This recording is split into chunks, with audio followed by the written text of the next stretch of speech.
now at the very popular Didsbury Lawn Tennis Club. Now I know we Brits never win Wimbledon, but you can't beat us for enthusiasm. Henman Hill and Murray Mound. Let's have a look what's coming up. We've got a review of my Hellhole to Hotpad apartments, some typically British quirky furniture from the 100% show, and an interview about something we British do excel at, design. Now, Didsbury, don't you know, is considered a very desirable location for a number of reasons. Let's take a look at just a few of them. Just a few miles out of Manchester city centre lies the trendy area of Didsbury. With an excellent 24-hour public transport network, buzzing amenities and a friendly, relaxing atmosphere all of its own, it's no wonder Didsbury is one of Manchester's most popular destinations. The village itself has a wide range of quality shops and is thereby virtually self-sufficient. The Wilmslow Road area is packed with local butchers, cobblers, and there are plenty of delis for really fresh produce. Public transport is thriving here in Didsbury. Wilmslow Road provides the village with an extremely regular bus service. East Didsbury train station is close by, making it a simple trip into the city centre. The Parswood Entertainment Complex is a recent addition to the area and hosts a cinema, 10-pin bowling, a Tesco superstore and several restaurants including Chiquitos and Pizza Hut. From swish converted flats to traditional semi-detached houses, Didsbury has properties to suit all types. Many areas are now becoming very popular for family living as well as for young professionals, and you'll find several great schools close by. There are over 14,000 people living in the Didsbury area. The schools are doing well, with Beaver Road scoring an average of 91% in English compared to the national average of 78%. And after achieving all those high results, kids can go to Fog Lane Park for some fun, where you'll find play areas, skate ramps, football pitches and much more. The average house prices in Didsbury are just above average due to its popularity. All this and more is the reason why Didsbury is such an individual, prosperous and desirable neighbourhood that people just love to live in. Now, you may know a certain someone who's renovated some flats not too far away from here, so let's take a look at them, shall we?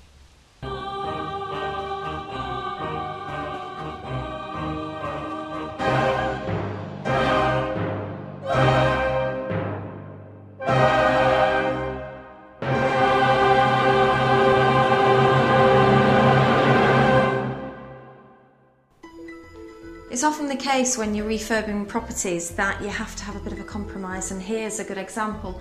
It's a lovely and light hallway, but we've actually chosen to lose that and block this off, so you create a private walkway up to the apartment on the top, which is a studio flat and tiny. So it will add far more to that studio than the rest of them lose, so there you go. So we're up at the very top of the house in the studio apartment. And again, very ropey decor. These aren't legal because they're a fire hazard. It's so dark, one tiny little window there, and then this sort of very grotty and probably questionably safe balcony, fire balcony outside.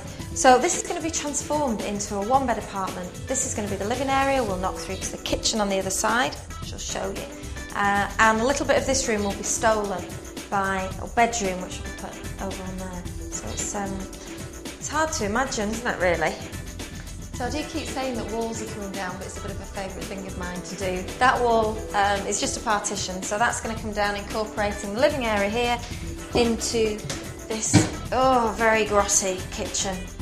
Again, which is just drab and dingy, and it's just not even a kitchen, is it? It's a sink and an oven, and that's it. So all this will get light from the living area because this wall will go, and the kitchen units will probably be against that wall in and out. So it's hard to imagine really when you look at this, isn't it? But this is the most exciting part. I love this bit.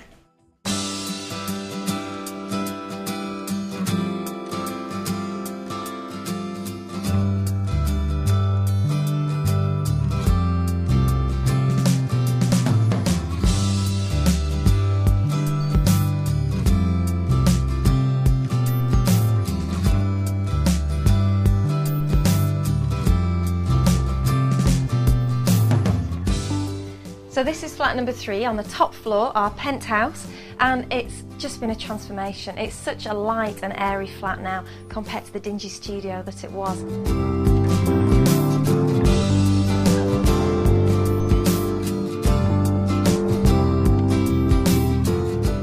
This bedroom's been created out of nothing. We've got the hotel-style bathroom or shower room over there with the clever double doors. We've split the door down the middle because it's quite a compact space, so you don't have a big door opening out. The dormer has just transformed the room. It's created probably not a huge amount in terms of square footage, but what a change.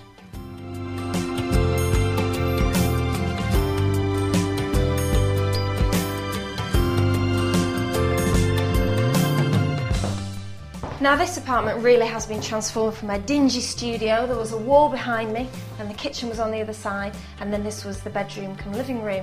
So by the addition of the Veluxes, the dormer and this wall here, we've created a one-bed apartment which essentially, for any development, has added value, and that's what's allowed me to keep these and rent them out instead of selling them on. So I think it's time for a celebratory drink.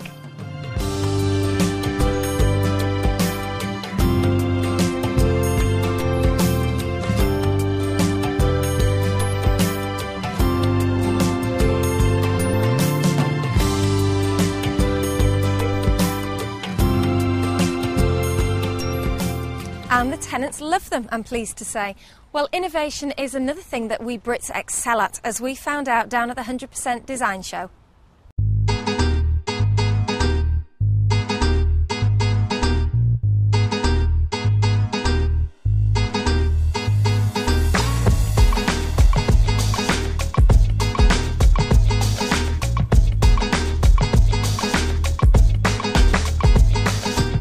Now, there's quirky furniture and there's furniture which is just downright bad, and this one is very naughty, as you can see. What were you thinking? Well, I thought everybody's bringing good tables and wonderful furniture to the show, and I thought maybe I'll bring a bad table or a naughty table to the show, and it's been a big hit. So everybody wanders past and sort of does a double take, do they? They definitely do a double take. They look at, what am I looking at? Which is the whole idea. So your furniture's from Canada? Vancouver, British Columbia, Canada. And all the timber's sourced from locally? Yeah, and that's right. I have visited there, and you've got a lot of timber. We've got a lot of wood, yep. But you do some unusual things with it. Talk me through some of the other pieces. This one here, basically, it's CNC computer routed, and it looks just like leather, but if you tap it, it's wood. So not as comfortable as it looks? Not as comfortable, but again, a smile, a reaction, which is what I'm looking for. And what about the furniture with the holes in? How does that work? Again, where do your socks go? You put your dirty socks through the hole, actually. No, what it's about is just, taking something that we normally see and changing it and altering it and giving it its own personality. Well, your stand definitely has personality. Thank you very much.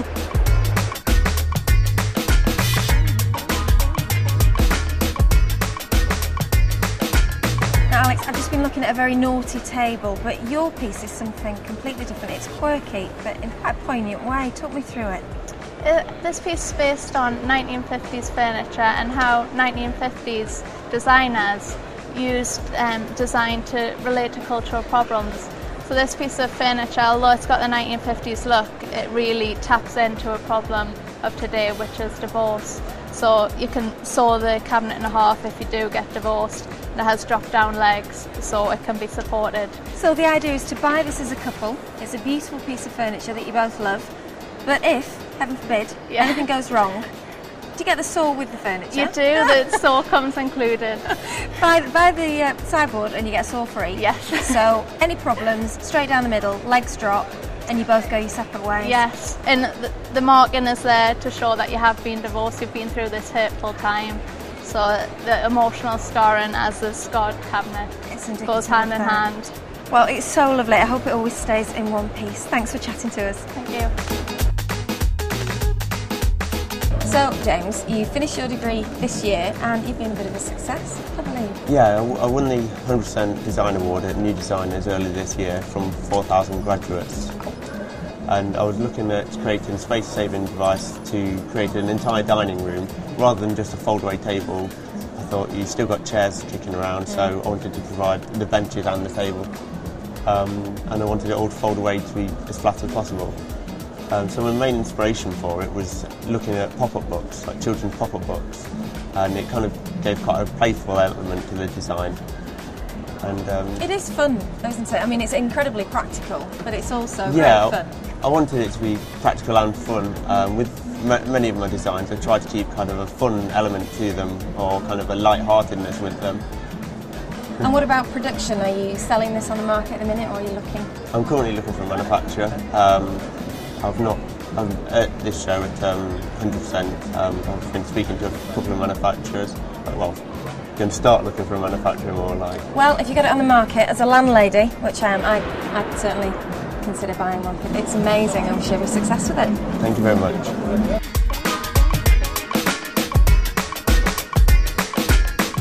Now, there are more than a few rather regal creatures wandering around 100% Design this year. The stag has become a bit of a feature, and on this stand particularly, Holly, why the stag? I don't really know, but I think it probably is just it's a very graphic image, and everyone's realised that, and we've all come together and done it at the same time. But you knew it all along. I have. See, a stag is not just for Christmas, is it? No, it's for life.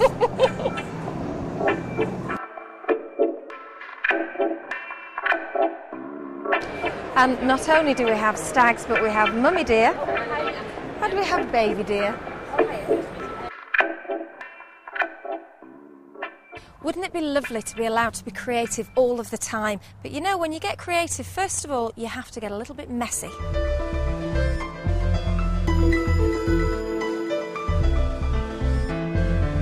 This is going to be, it's a bit bare and a bit empty, but this is going to be the main living room. This wall will disappear, this wall will go, and it will be a kitchen. So it's a bit hard to imagine, but you're going to have a wall here, so kitchen, living area, and this space will be a beautiful bedroom. The fire's going, obviously. So through a very dingy hallway, which obviously we're going to have to put much better lighting in. There's a cellar down there, which is a death trap at the minute, so we won't go down. But this is really typical of most of the bathrooms of houses that we come in and rip out and renovate. So this is going to stay as the bathroom, but obviously it will all be changed. And through into the back room, which has been used as a kitchen, clearly, although it'd be difficult to call this a kitchen. This is now going to, it's going to be when we're finished, this is going to be a bedroom. So it'll be a 2-bedroom apartment as opposed to a 1, which is much more desirable. So all this will go and be put into the front.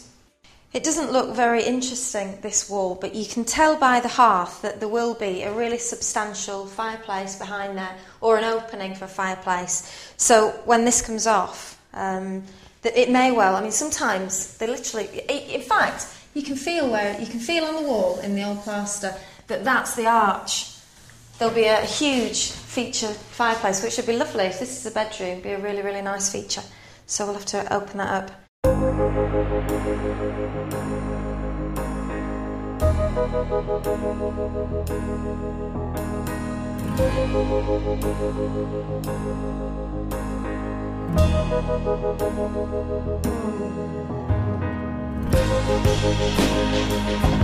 So now this is flat number 1 on the ground floor, and this has worked really well. I'm delighted with it. We've stolen a little bit from the front room to create a kitchen living area. This once was a bedroom, but it's a great space, super for a 2-bed flat, because this was a 1-bed, but we've created a 2-bed out of it, put the double doors in there. So everybody that's walked in really likes it. It's a perfectly big enough kitchen for a 2-bed apartment. And I'm happy with the finish and the floor, and the fireplace looks great, really happy with that. Just adds a bit of character. Now this is the first of 2 bedrooms. Again, really warm, cosy bedroom. We've created a window seat, which works really well. And again, little extras like the area for the tea lights in the fireplace, which tenants just like those little extras.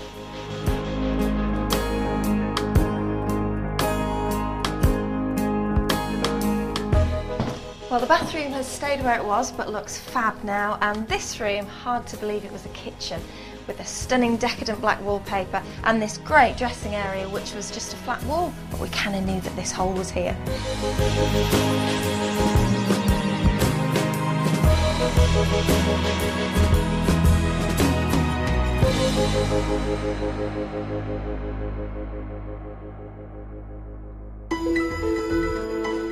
So you're going to follow me into apartment number 2, which is a 2-bed apartment already, but is in a really desperate state. I mean, you couldn't give this kitchen away, never mind rent it out. It's revolting.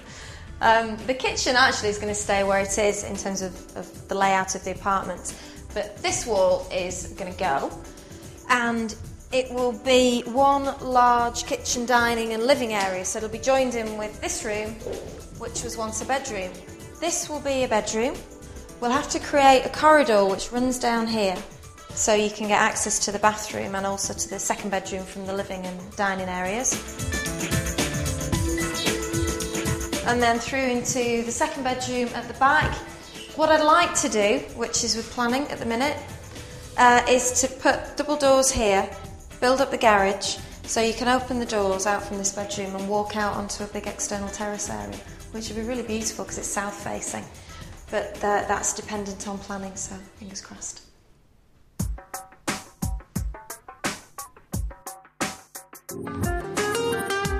Now, here we are in flat number 2, the middle floor, which was 2 bedrooms and is still a 2-bed apartment, but we've kind of rejigged all the interior. This living kitchen space works fantastically well, super stylish, easily enough room for a dining table. We've kept the theme of the sort of copper tiles, followed that through to the splashback, and also used those in the fireplace. So we've kept that theme running all the way through the apartment, and that fabulous copper glitter wallpaper as well, and my favourite light of the development, the Tom Dixon light in the corner. So this is the first of the 2 double bedrooms.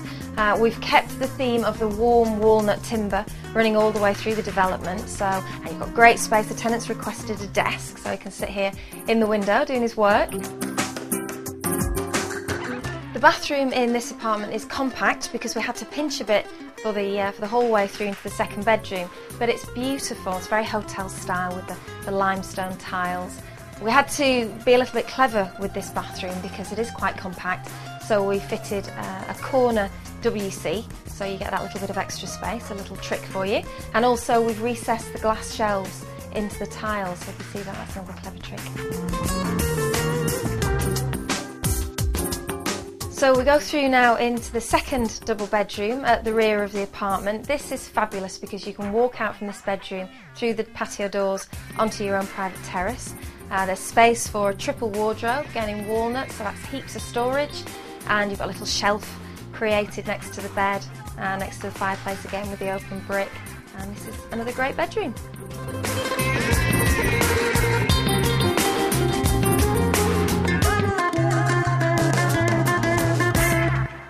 So that's design we're great at, innovation we've got by the bucket load. How do you think we Brits do in the inspiration stakes? And so here we are at Interiors Birmingham 2009. More new trends, more new products, more new ideas. So let's go and see what's on offer.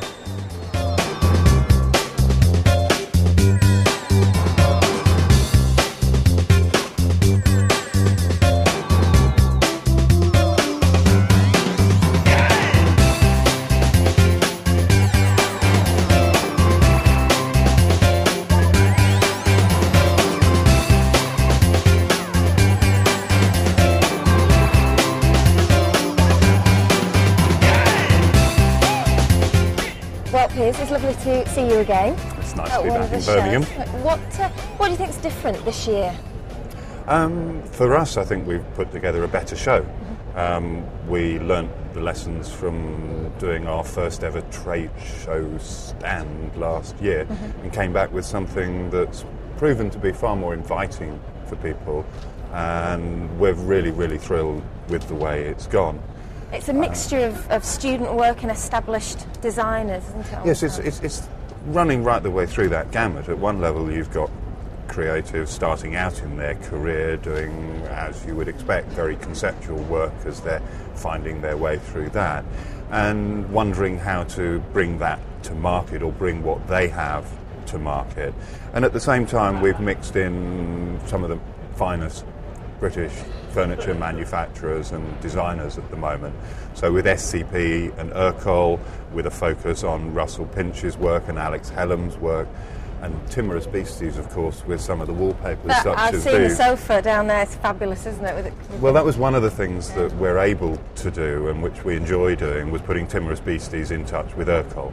They'd never worked together before, and they both had a respect, and just by us saying, how about doing this for that? The fusion of the designs. They end up coming up with something that's absolutely gorgeous, Yeah. and we're really thrilled that that's happened. And again, we're going to see that relationship will go on. So here's an opportunity to launch an idea that's quite simple for them to do as soon as they make up their minds to do it. You're a bit of a facilitator, I guess, very putting much that so. together.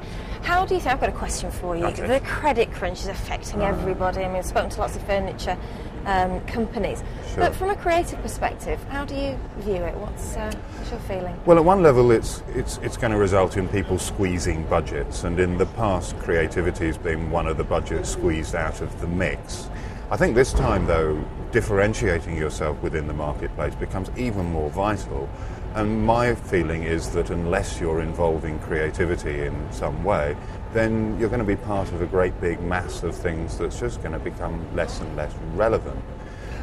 There is a real opportunity at this time for people to question what the offer is, who you're offering that to, what are their actual needs. In other words, having to be more subtle about what you're doing and who you're doing it for. And that's going to involve bringing on more creative skills. Do you think it can make people more creative when times are tough? We found it toughest when the market's really good, because inevitably we're going into environments and saying, how else can we do it? What else is there? Why doesn't this add up? What else might be contributed in order to make a difference? But when the going's good, nobody needs to listen. They're already doing fine. Do you think people get a bit complacent? Is that utterly, the thing, yeah? Utterly, without any doubt at all. And what you have when things are tough is a need to ask those questions that you didn't need to worry about when the going was good. So our sort of trajectory is actually up during a downtime. Now more people are going, I know we didn't quite understand what you were talking about, and I know we were vaguely interested, but I think now we need to have that conversation once again. Well, how fabulous that this desperate credit crunch has got an element of positivity. Without doubt, without doubt. I mean, surely we've got to get beyond the sort of rampant nonsense consumerism. Credit that's been flowing along lines that suggest impossible solutions to ways of living. You've got to be more critical nowadays. You've got to select a little bit more. You've got to take a little bit more time thinking about what you're doing and why. And in that sense, it's going to be a very positive thing. The downside, though, is that an awful lot of people are going to feel very scared. An awful lot of people's hard work over many, many years is going to be torn apart by the nature of the signature at the bottom of the contract. But I'm sure that, you know, with guidance from sort of people like yourself, the younger designers and people who are just starting out, will be helped through that process. Do you think they'll want to listen? Of course they will. I They'll hope bow so to your greater too. experience. Thank you very much. Thanks for indeed. chatting with us again, Piers. Nice to see you.